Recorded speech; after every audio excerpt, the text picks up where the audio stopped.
আমার প্রিয় ছাত্রছাত্রী, তোমাদের যাদের চতুর্থ সেমিস্টারের এক্সাম শুরু হয়ে গেল আজকে থেকে, আজকে তোমাদের এএসসি সাবজেক্টের ওপর পরীক্ষা হয়ে গেছে হোম সেন্টারে। এইবারে তোমাদের অনার্স পরীক্ষাগুলো শুরু হচ্ছে।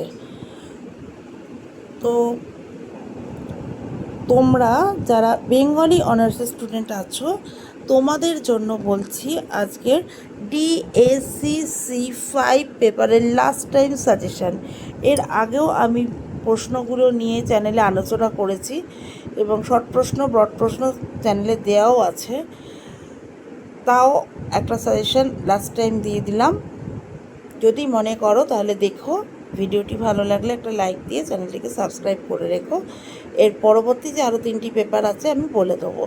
তোমরা জানো ঘরে বাইরে উপন্যাসটা ইনক্লুড হয়েছে, তার উপরেও যে প্রশ্নগুলো এবারে আসার প্রচুর পরিমাণে সম্ভাবনা রয়েছে সেগুলোও জানিয়ে দেওয়া হবে।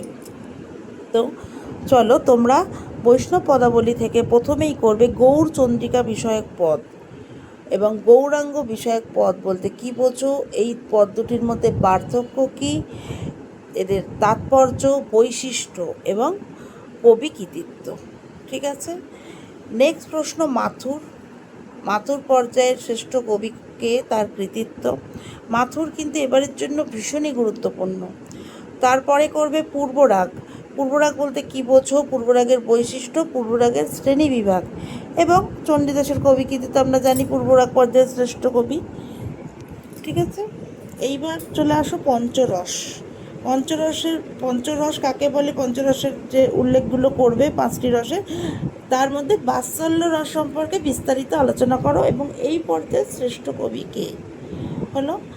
পরের প্রশ্ন হচ্ছে বৈষ্ণব কবিরা প্রেম মনস্তত্ত্বের সুনিপুণ কারিগর। যুক্তির সাপেক্ষে, মানে এই উক্তিটির সাপেক্ষে যুক্তি দিয়ে আলোচনা করো, যেমন আসে আর কি প্যাটার্নটা। ঠিক আছে।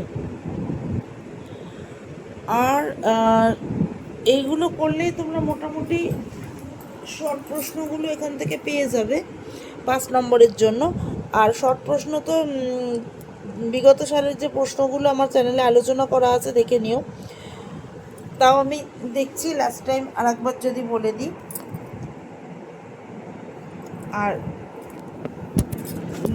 তোমরা এদিকে করবে হচ্ছে অভিসারের তত্ত্বগত তাৎপর্যটা একটু দেখে রাখবে।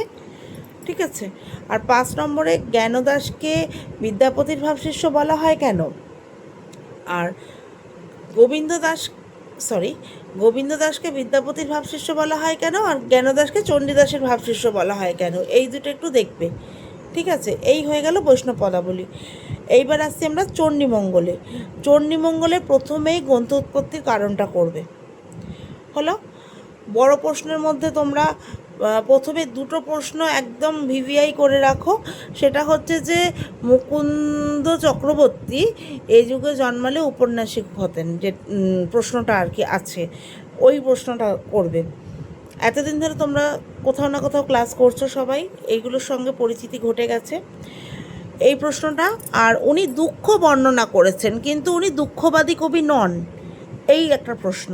এই দুটো করলে একদম ভালো করে। এর পাশাপাশি তোমরা দেখবে কালকে তো ফুল্লরার চরিত্রটা দেখে রাখবে, ভারুদত্ত চরিত্র। ঠিক আছে। সমাজ বাস্তবতাটা কিন্তু মঙ্গল কাব্যের সময় যে সমাজ চিত্র, এই টাইপের সমাজ চিত্র কিন্তু তোমাদের আবার সেমিস্টার 7-এ গিয়েও করতে হবে। তো এইটা একটু ভালো করে দেখে রাখবে। ঠিক আছে। আর 5 নম্বরের জন্য তোমরা করবে ভারুদত্ত চরিত্র, মুরারিশীল, আর কিছু লাইন তুলে যে প্রশ্ন, ওই যে অঙ্গুরির ব্যাপারটা রয়েছে, তারপরে ঘড়া ঘড়া মোহরের যে লাইনগুলো রয়েছে, রায়জাদা ভাল্লুক যে এসে খেদ জানাচ্ছে মাতাচণ্ডীর কাছে, এইগুলো একটু দেখে রাখবে হলো। আর প্রধান জীবন্ত চরিত্র বা প্রধান নারী চরিত্র হিসেবে ফুল্লরার চরিত্রটা দেখবে 5 নম্বরের জন্য। বড় প্রশ্ন তো কালকে তো ফুল্লরার চরিত্র দেখছো, তো ওখান থেকেই পেয়ে যাচ্ছ। আর হচ্ছে কি ফুল্লরার 12 মাস্যা হলো। এইবারে আমরা চলে আসছি শাক্ত পদাবলীতে। শাক্ত পদাবলীতে কী করবে, শাক্ত পদাবলীতে প্রথমেই রামপ্রসাদ সেনের কবি কৃতিত্ব আলোচনা করো। এটা পদের আলোচনা করে আর কি, বা ভক্তের আকুতি বলতে কি বোঝো, এই পর্যায়ের শ্রেষ্ঠ কবি কৃতিত্ব আলোচনা করো, এই পর্যায়ের পদ সম্পর্কে আলোচনা করো। হলো আগমনী বিজয়া পদ আলোচনা করো, এই পর্যায়ের শ্রেষ্ঠ কবি বা এর তাৎপর্য, এগুলো। এইখানে আর একটা করবে, যেমন বৈষ্ণব পদাবলিতে তোমাদের বললাম যেটা, যে প্রেম মনস্তত্ত্বের সুনিপুণ কারিগর, সেই রকম এখানে করবে যে মাতৃহৃদয়ের যে সুনিপুণ কারিগর শাক্ত পদকর্তাগণ তা আলোচনা করো। এটা সমাজ বাস্তবতা, যে মাতৃহৃদয়ের গানকে মাতৃচরণের ভক্তিকে ছাপিয়ে সমাজ বাস্তবতা ফুটে উঠেছে, শাক্ত পদাবলীর আলোকে আলোচনা করো। এটা বা সমাজ বাস্তবতা যেটাই দিক না কেন হয়ে যাবে, ধর্মীয় নীতির আলোকে সমাজ বাস্তবতা পরিস্ফুট হয়েছে, এটা করলে। এর সঙ্গে তোমরা করে রাখবে, শাক্ত পদাবলীর ক্ষেত্রে বলছি,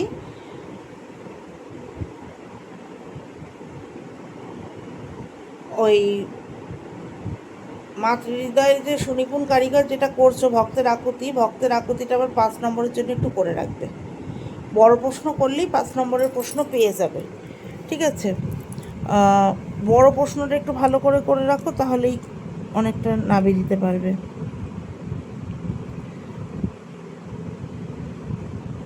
আর একটা সর্বত্র, শাক্ত পদাবলী সর্বত্র ঐশ্বর্য ও মাধুর্যের প্রকাশ ব্যাখ্যা করো। এইটা একটা সমাজচিত্র করো, দুটো পর্যায়ে করো, ভক্তের আকুতি, আগমনী বিজয়া। এবার তার পাশাপাশি কবি কৃতিত্ব দুটো হয়ে যাচ্ছে, ঠিক আছে? আর মায়ের পায়ের অত্যন্ত নির্ভরতা, দুঃখ নিবারণে, তারপর মা মেয়ের যে কাহিনী তাকে ছাপিয়ে দৈনন্দিন জীবনযাত্রার ছবি ফুটে উঠেছে। দেখো কিন্তু সমাজ বাস্তবতাই আসছে, বা তৎকালীন সমাজ জীবনের পরিচয় দেয়, ডাইরেক্ট প্রশ্ন এলো। বা ঘুরিয়ে যদি আসে জীবনের যে ভক্তের আকুতি পর্যায়ে জীব দুর্দশা ছবি ফুটে উঠেছে, ঘুরিয়ে কিন্তু সমাজচিত্রটাই চাইছে, কিন্তু সেইটাকে একটুখানি বুঝে নিতে হবে। এটাই করো। আর 5 নম্বরের জন্য এর মধ্যে থেকেই তো পেয়ে যাচ্ছ, 5 নম্বরের জন্য আলাদা করে আর কিছু বলছি না।